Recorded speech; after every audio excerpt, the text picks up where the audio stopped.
In this video, I would like to leave retro computing and our Intel x86 machine behind and talk a little bit about modern processors, or to be more precise, modern microcontrollers. Please don't be disappointed if you are hoping for another Intel computer video, because, what may not be that obvious at the moment, we're going to need the topics covered here very soon to expand our AT-C188 computer. If you have, for that matter, come by here exclusively for what we discuss in this video, there is a good news too. There will be a few more on that as well. But before we start, let me tell you about the people who made this video possible.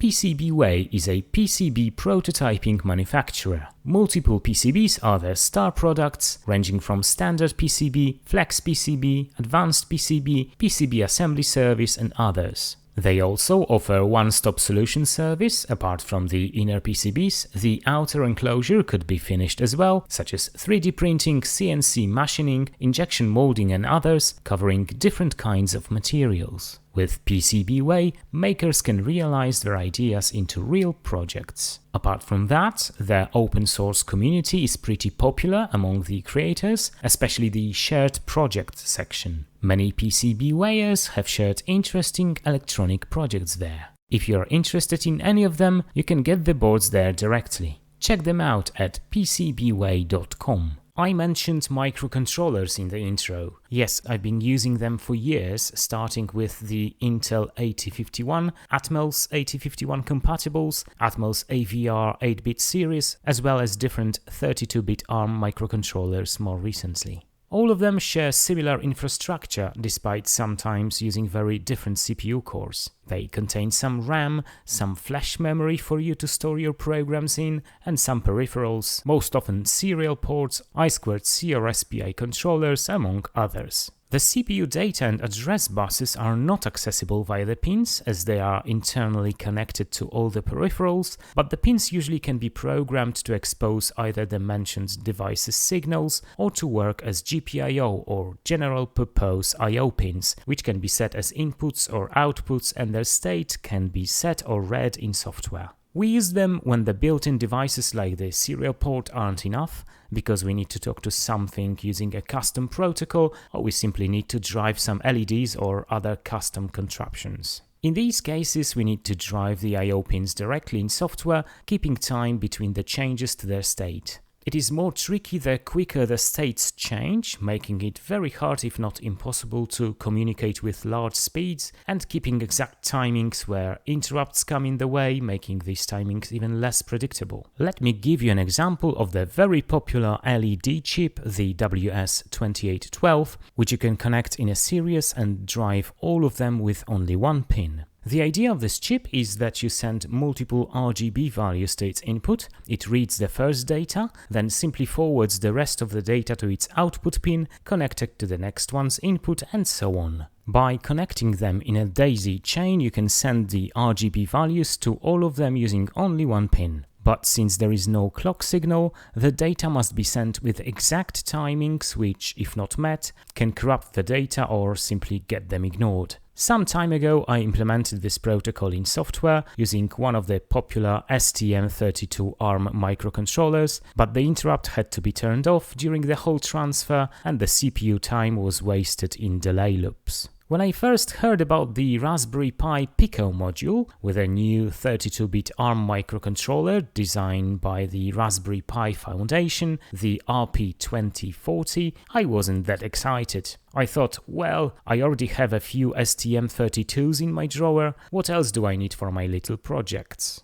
But then, the other day, I started reading its documentation and finally came across chapter 3 of that datasheet, the PIO. And then the wow moment had come. I read this. The Programmable Input-Output Block, PIO, is a versatile hardware interface. PIO is programmable in the same sense as a processor. There are two PIO blocks with 4 state machines each that can independently execute sequential programs to manipulate GPIOs and transfer data. Let me translate it for you.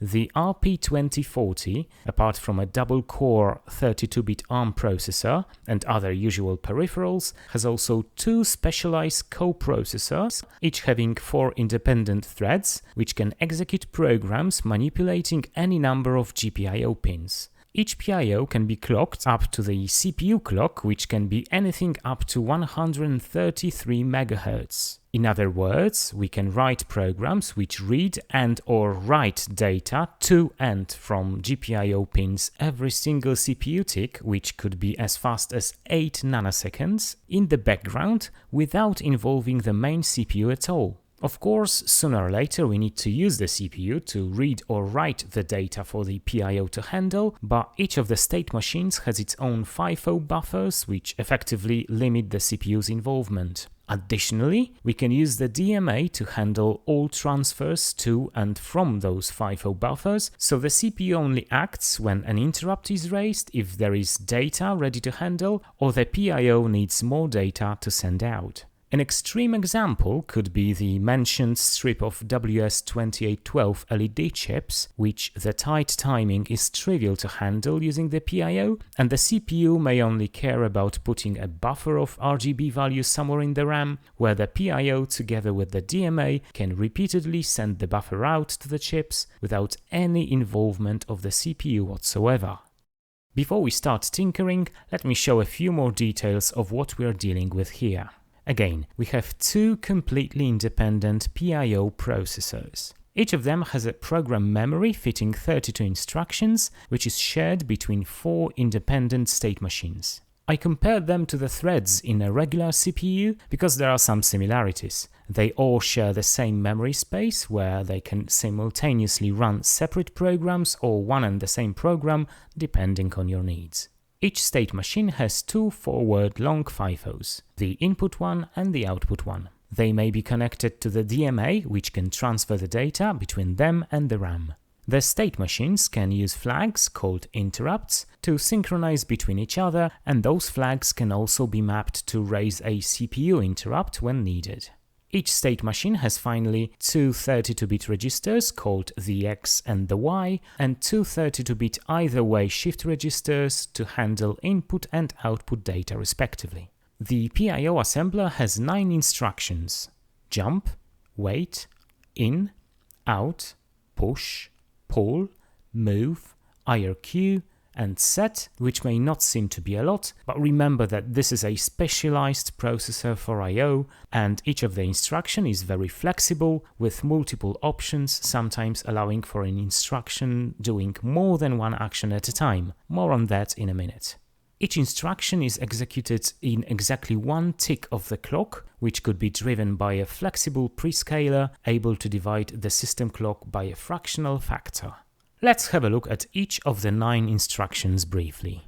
Jump, as you may guess, jumps to another address in the program memory. The jump can be conditional with multiple conditions available, usually used in loops together with one of the registers when this instruction can decrement the register and jump if it is, for example, not 0. Wait can pause the program until a condition is met. This could be a particular state of the GPIO pin or the IRQ flag. In can read from 1 up to 32 bits from many different resources to the input shift register in order to send it via the FIFO to the CPU. The source can of course be GPIO pins as well as the X or Y registers. Out works the other way. It transfers 1 to 32 bits from the output shift register to several destinations.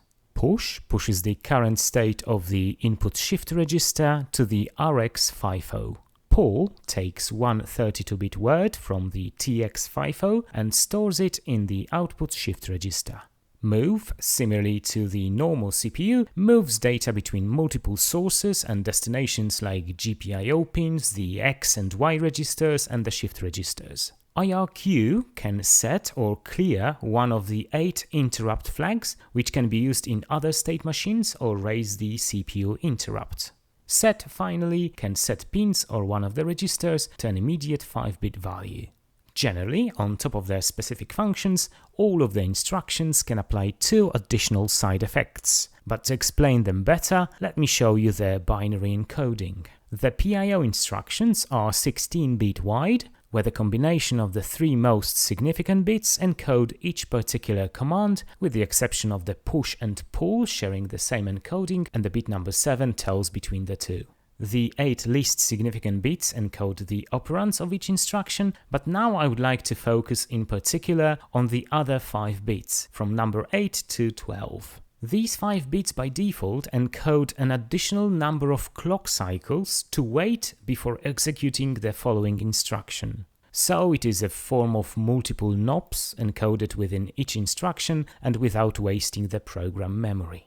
I'm sure you already know that 5 bits can encode numbers from 0 to 31, and that's in fact the possible range to delay execution after each instruction. Now here comes the clever part. Each state machine can be configured to interpret some of these bits not to form the delay value, but instead to additionally set a state of 1 to 5 GPIO pins simultaneously with the main instruction. We can trade any number of these 5 bits between this so-called side set and the delay value. So, for example, we can use 2 bits to side set 2 GPIO pins, and the remaining 3 bits can then form the delay value from 0 to 7. Of course, you don't need to worry about the binary representation of the instructions and the delay or side set bits at all. The Pico SDK includes a PIO assembler, which generates the PIO machine code from the source file, similarly to the regular assemblers. If you think that it's all too complicated or feel overwhelmed, don't worry. I'll show you a couple of examples in a minute and explain them line by line. For my testing, I'm going to use the WS2812 LED chips I mentioned earlier. It has 4 pins, 2 for the ground and power supply, then data in and data out. It is designed to chain multiple number of these chips by connecting the data out of the first one with the data in of the second one, and so on in a series. When you send data to the first chip after it has received 24 bits of RGB data, it ignores any following bits, instead repeating them on its data out pin. It makes the second chip in the chain to receive its 24 bits, and so on along the series. A pause in the data stream signals to all of the chips to reset and start listening for new values. The bits are encoded in a kind of PWM or pulse width modulation way, where the logical 0 and 1 are encoded in different lengths of the high level of the data in, followed by the low level before the next bit is sent. For example, the 0 is encoded by holding the high level for around 400 nanoseconds, followed by 850 nanoseconds of a low level. The 1 is encoded by holding the line high for 800 nanoseconds and then low for 450 nanoseconds. Each bit takes exactly 1.25 microsecond to transmit in total. The bus reset occurs when the low state of the data in is held for at least 50 microseconds. And that's it. The protocol is simple, but requires precise timekeeping. Let's try to implement it using our Pico and one of its PIO blocks. I'll show you a few examples to cover as many of the PIO features as possible. Before I show you any actual PIO code, let's first focus on the C file, which is the code for the CPU, which initializes PIO and everything just to make it working in the background. So first, these are standard includes of header files from the Pico SDK, things we use. Now, these 4 are the header files auto-generated by the PIO assembler from our PIO source files. I'll get to that in a second, but just to let you know, these are auto-generated, not written by me. PIO assembler created those from our PIO source code. As you can see, there is 4 of them, and that's because I prepared 4 different versions of the same program doing the same thing, which is communicating with the WS2812 LED chip. And you can just choose the implementation by uncommenting one of those 4 macros, which are used down there. In a second you'll see how they are used. We've got some definitions like which pin we are using to communicate with the LED, and how many LED chips there is in our strip. Then I prepared an array of RGB values, which define some different colors. You hopefully see them in a second. And the buffer, which we will send to the PIO in order to send those values to the devices. Okay, and here our main function starts. We've got some definitions which PIO we're going to use. That's the PIO 0. Remember, there are two completely separate PIO devices on the chip. We are using the first one, which is index 0. Same with state machine. There are 4 state machines per each PIO. We're using only one state machine. It's a simple program. And we will use a DMA channel 0 in this case, to transfer the data, the RGB data from this array here. Okay, and this is what I meant before. These macros define which 2 lines are going to be included for each program. That just sets up the PIO with each of the programs. This line sets our GPIO pin, which we use for to communicate with the LEDs. To low. This false means low, and then we wait our 50 microseconds for all LED chips to reset before sending any data. These lines configure the DMA channel I mentioned. I'm not going to go into the DMA in this video. If you feel like it's worth talking about separate devices on Raspberry Pi Pico, including DMA, I'm happy to do that other time. Let me know in the comments. But in this video, we are focusing on the PIO. This line actually starts the PIO machine, state machine. This line, as you can see, is guarded by the checking if the macro with the version D of the program is chosen. This is used only for the D version, so I'll get to that when we talk about the D version. And then we just have a simple loop which rotates the color in our LED buffer every half a second. That's the delay here. So every half a second, we're sending the buffer, we're kind of swapping the numbers around, the colors around the buffer, and we restart the DMA channel to send the newly created buffer again after half a second. And that's it in the C program here. So all the main CPU does in this program is to wait half a second before it restarts the DMA in order to communicate with the LED. But the whole communication and the whole transfer of data from the memory is done by the DMA and then the PIO state machine. Okay, let's go to the actual PIO code. Let's start with the version A of the program. So the first thing you can see in the program is the directive .program, which starts the actual PIO program. And also what you can see are the other directives of the assembler, which is wrap target here and wrap down there.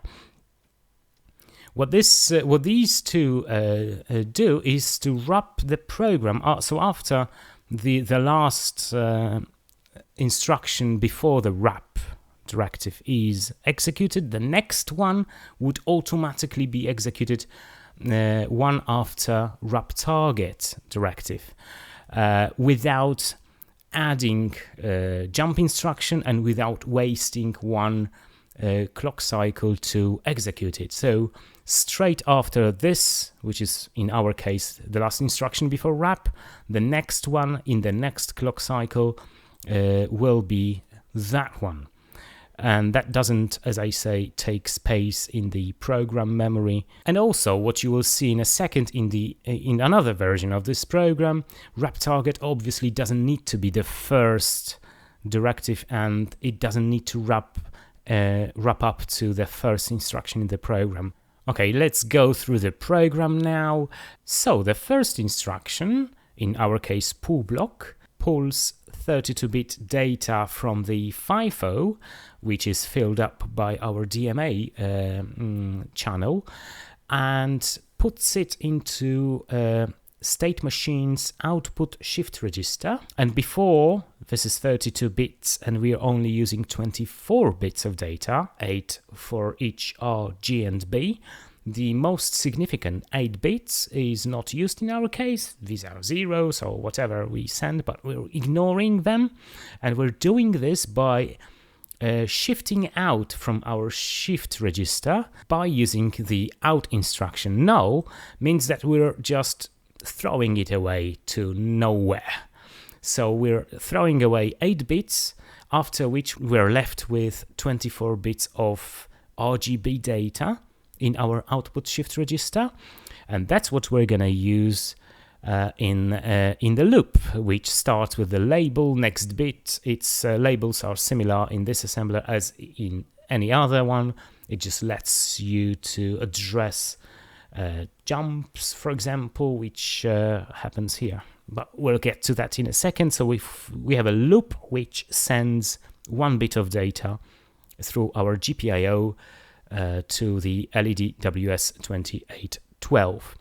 As you can see, we're shifting out 1 bit of data.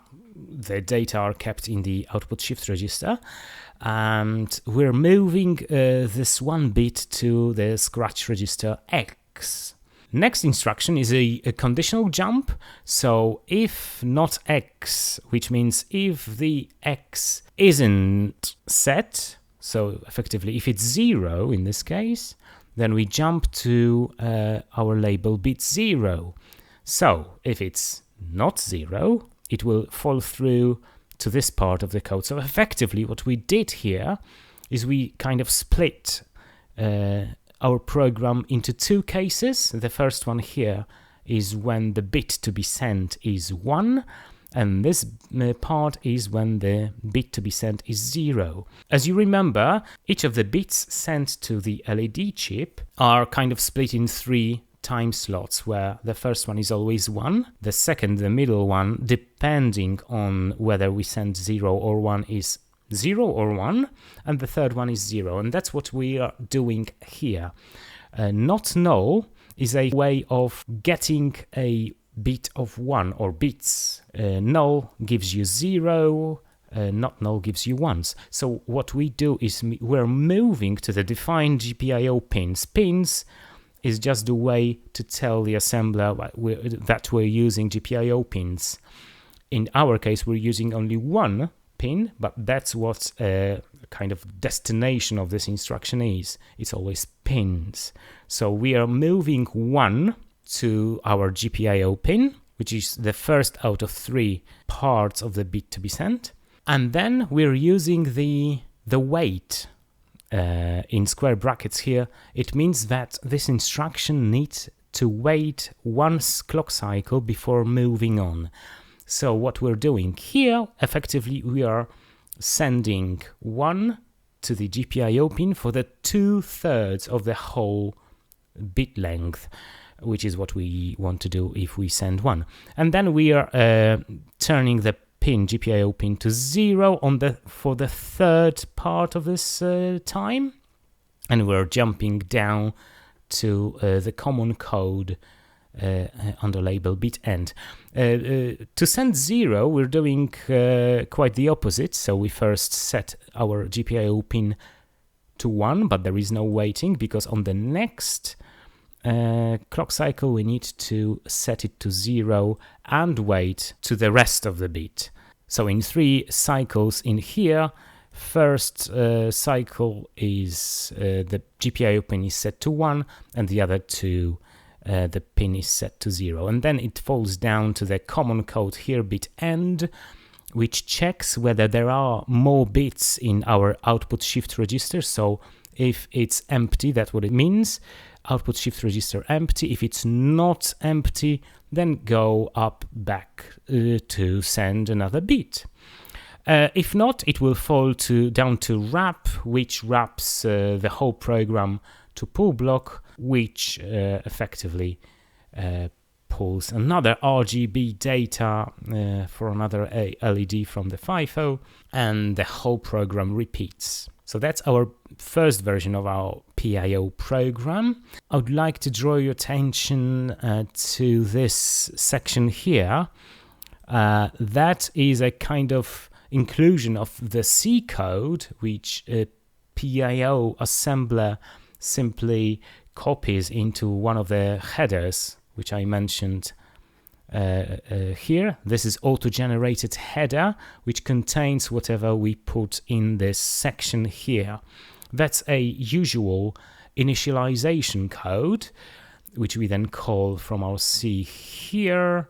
That's our function, which is defined down here.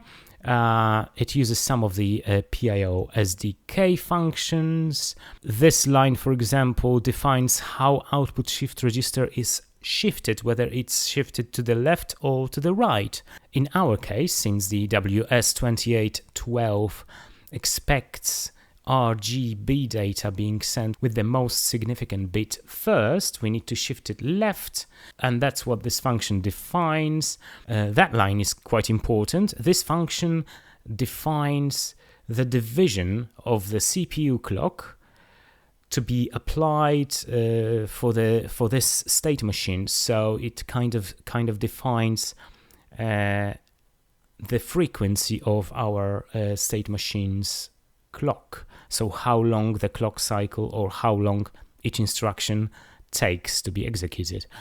And I'm doing some calculations here using the definition of the current CPU clock frequency, and so the division is calculated that way that each step takes 1/3 of 1.25 microseconds, which is the time in which a whole 1 bit needs to be sent to the LED. This line in turn defines which pins here in the program and how many of them are going to be set or cleared by using the move or out instruction. That's why this function is named set out pins. So we are using only one pin, which is defined here and passed through this parameter, and we init this GPIO pin here and also set its direction to be an output pin.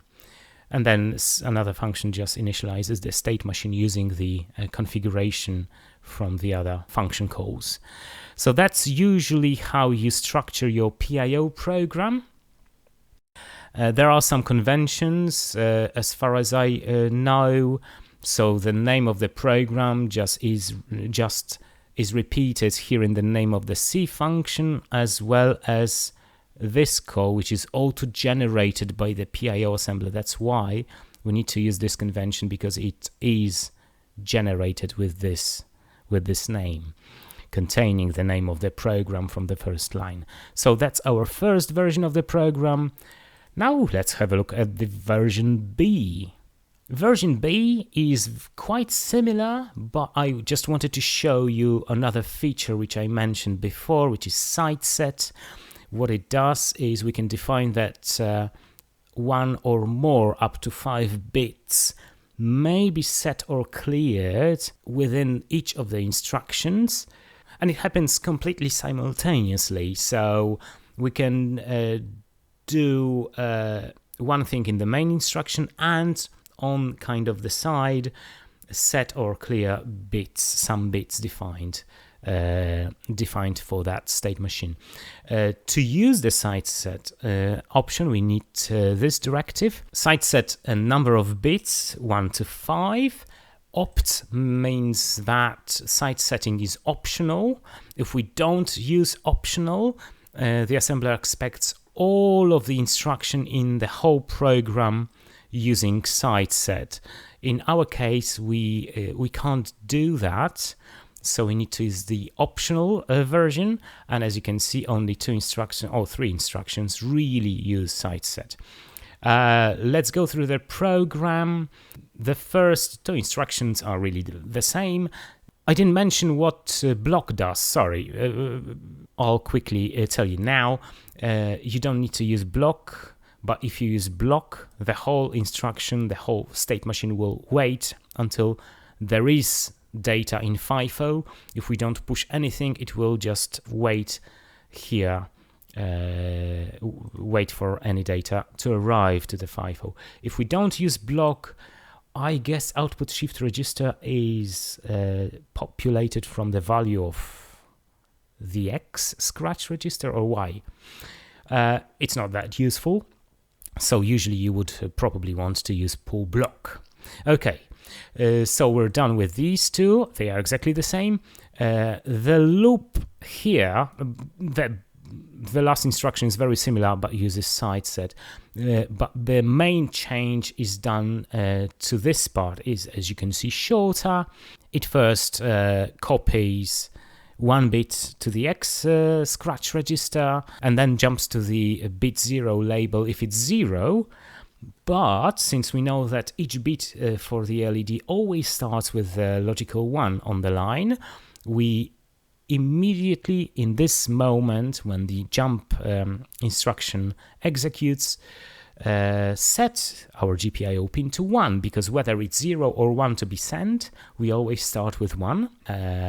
Then if it's 0, first let's look at the 0 case. It jumps down, so what means that on the second out of the 3 parts of the bit, we need to reset the GPIO pin to 0, which happens here. So we don't do anything special here in the main instruction. We just site set the GPIO pin back to 0 after 1 cycle of the PIO, and then the next instruction keeps it at 0, because whether it was 0 or 1 sent, the third part is always 0. And the instruction itself here is nothing but just checking if the output shift register contains any more bits to be sent, and jumps up when there is. Before I didn't mention that there is a NOP, no operation instruction, and there isn't.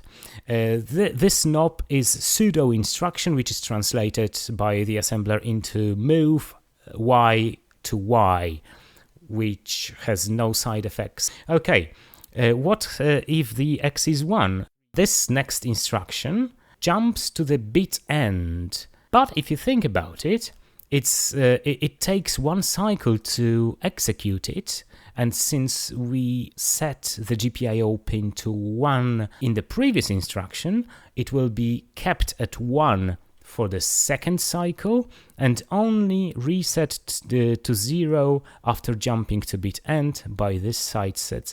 So it's a clever way of using site set.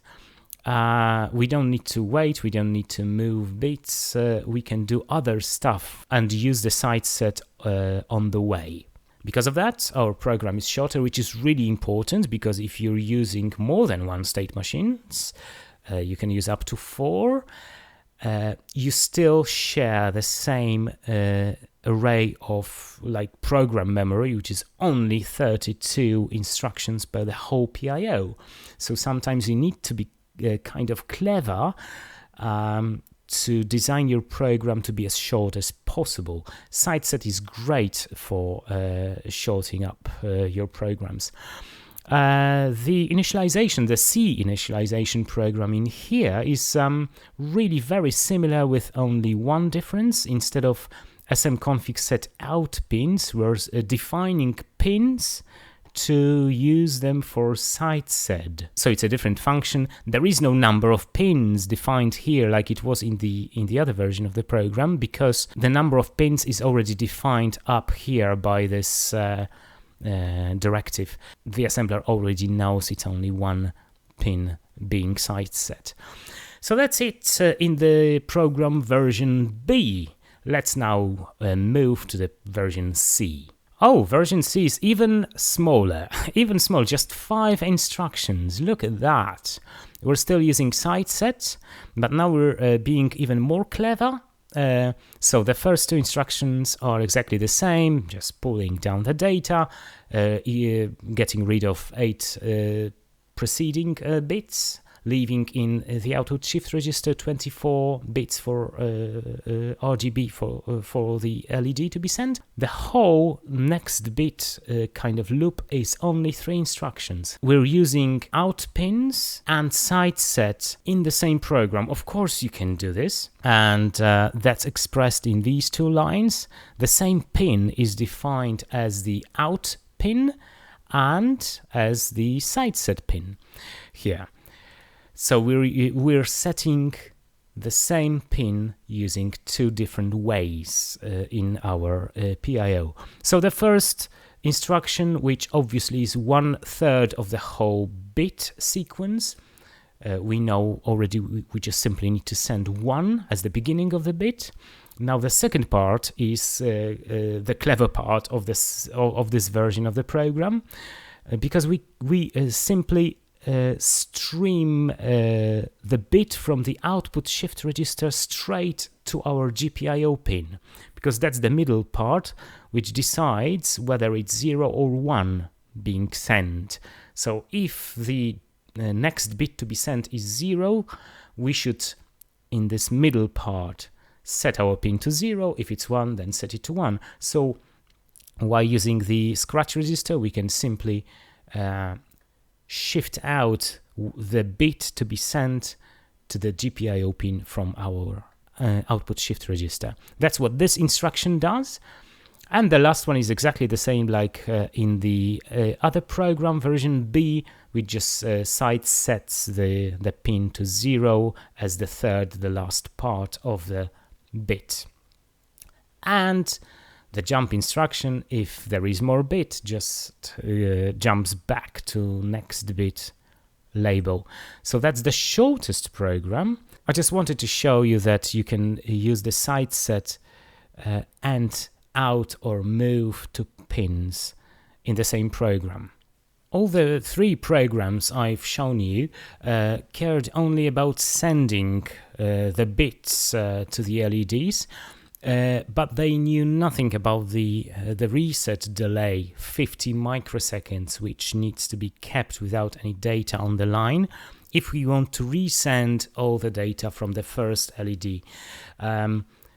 So I thought that the last program will not be the shortest, but it will introduce 2 things. First, we'll add a delay, the 50 microseconds after sending the last data before we can send new data.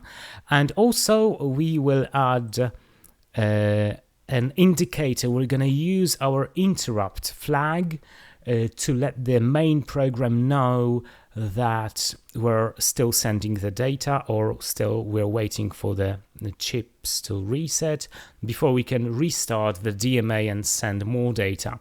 Because in the previous programs, if we restarted the DMA just in the right time before the required delay, 50 microseconds, the LED chips would think that there are more data for the further LEDs in the chain. So I want to introduce these 2 things. Apart from that, the middle part of the program is exactly the same. The next bit is exactly the same. This part is taken straight from the C version of the program, which we just saw. I added this in a comment because originally when we need to initialize kind of the transfer with the 1 on the GPIO pin, we did it using the move instruction. We also could use the site set with the NOP, so NOP site 1 would set the GPIO pin to 1, which is exactly what this instruction does. So we could use either. Now let's see what changed in this program. So first of all, if we wanted the program to introduce the delay loop, the 50 microsecond delay, the program needs to know how many data there is to be sent before applying the delay. So that's what we're doing at the beginning of the program. Another pull block, so another value being sent through FIFO, but this time we're just sending the value, the whole 32-bit value to the Y register. My comment says number of LEDs -1, and that's because of how the conditional jump instruction works. If we look down there, we've got this instruction which checks whether X is 0. If it's not, then jumps to the label and decrements the X. The check is done before it's decremented. In other words, if we want our loop to be executed 10 times, we need to put to the X register a value or one smaller, 9. That's why we need to send number of LEDs -1 for this program to work correctly. And if you look at the C program here, that's what this line does, and that's why it's conditional only for the D version, because we only do this in the D version of the program. So what this line does is to put the number LED count -1 into the FIFO of this state machine. So we're just using this function to manually put one number down to the FIFO without using DMA. The DMA will do the rest down here, the usual stuff. But the first number only before the main loop we're putting to let the program know how many LEDs we have there. So we're storing this to the Y register, and it's never changed in this program. So that is our local variable holding number of LEDs -1. And then we initialize the X register with this value. Do quite usual stuff, as you can see. The only new thing is IRQ0, which is to set the flag, IRQ interrupt flag number 0 in this PIO, in order for our program to detect whether it's still sending the data or not. So if we set this flag, it means that we're working on the data being sent, and we clear this flag after we're done, after the delay loop, which we'll come to in a second. From the main program, from the C code, we can now check whether the flag is set or not, and that's what I'm doing here in a while loop. We're looping here as long as the flag number 0 of this PIO is set, which means the program is working, it can't yet accept any new data, and we shouldn't also modify the data in our buffer because the DMA may be sending those data currently to the LEDs. So these were the two special lines we added only for this program. First is to let the program know how many LEDs there we have, and the second one is the loop waiting until one send is done before we can initialize another send. This program is original in another aspect, because that's the first version where wrap target is not around or above the first instruction. These two are only executed once forever, and they will be never jumped to, as you can see, because the usual wrapping gets us up to move XY, but the Y is initialized at the beginning. It doesn't change, it just keeps a number of LEDs, and we need to reinitialize the X with its value to loop around using the X scratch register. Okay, so let's just focus on the delay. We need to delay for 50 microseconds. As you remember, 1 bit, which takes 3 cycles of the state machine's clock, is 1.25 microseconds, which means that we need to delay for the length of 40 bits. And as I say, 1 bit is 3 cycles of the clock, so we effectively need to wait 120 clock cycles in this state machine.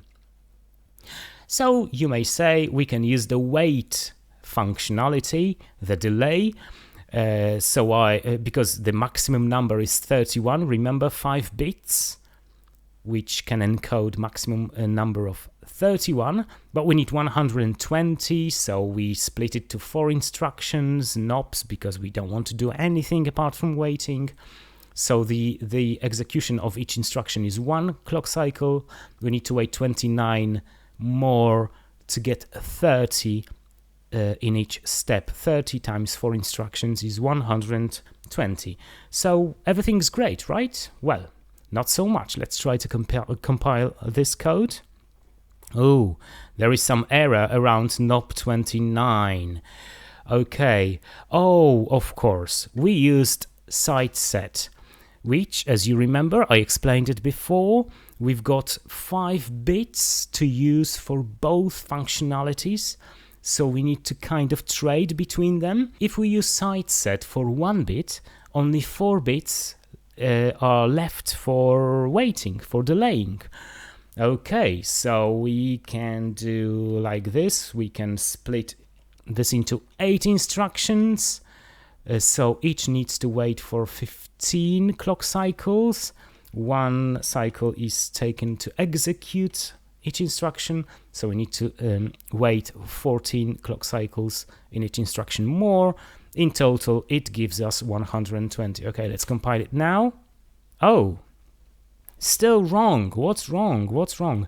Okay, if we read the message here more carefully, we can get to some conclusions. The instruction delay limit is 7 because of the SiteSet specified. But hold on, we said that we spend only 1 bit to SiteSet, so there should be 4 available to the delay. Well, unfortunately, if we use the optional SiteSet, it takes 1 more bit. It's worth to remember about it, because effectively we're spending 2 bits out of 5 to do the SiteSet because of the optional thing, and only 3 bits are left to do the waiting. So again, what we could do is to change it to 7, so each instruction takes 8 cycles to execute and wait, and we double the number of instructions. We should get now 120. And in fact, it does compile now, and it would work, apart from the fact that it's a horrible, horrible waste of program memory. It's 16 instruction just to wait. I'm sure we can do better, and we would, but it's not the point of this video now. I just wanted to show you that SiteSet, it is really, really good, but it's a trade between SiteSet and delay functionality.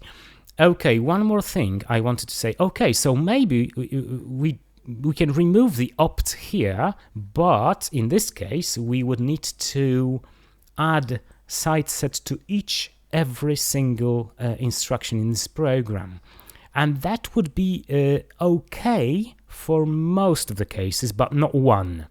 Because we could add site 0 to every other instruction in this program. We could use the NOP side 1 here, which would be side 1 instead of that.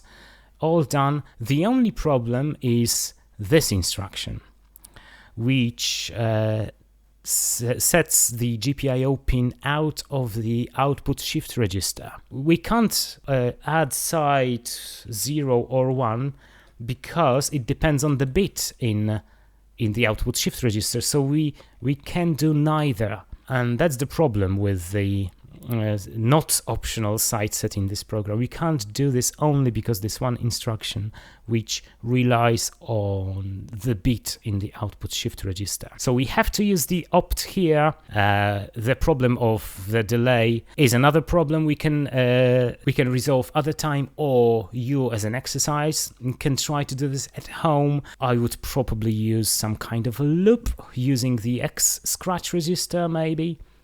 But that's up to you how you do this. So these are the 4 versions of my PIO program for our LEDs, WS2812. All work exactly the same way.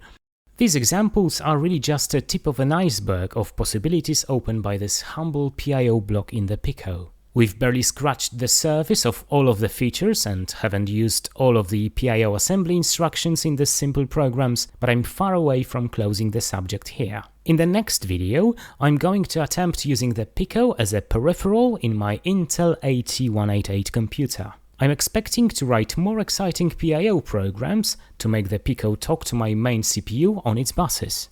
I hope to see you there. Please remember to leave a like, subscribe to my channel, and don't hesitate to comment under my videos. It is really valuable for me to know your thoughts about the videos and how I can improve them. Thank you for watching.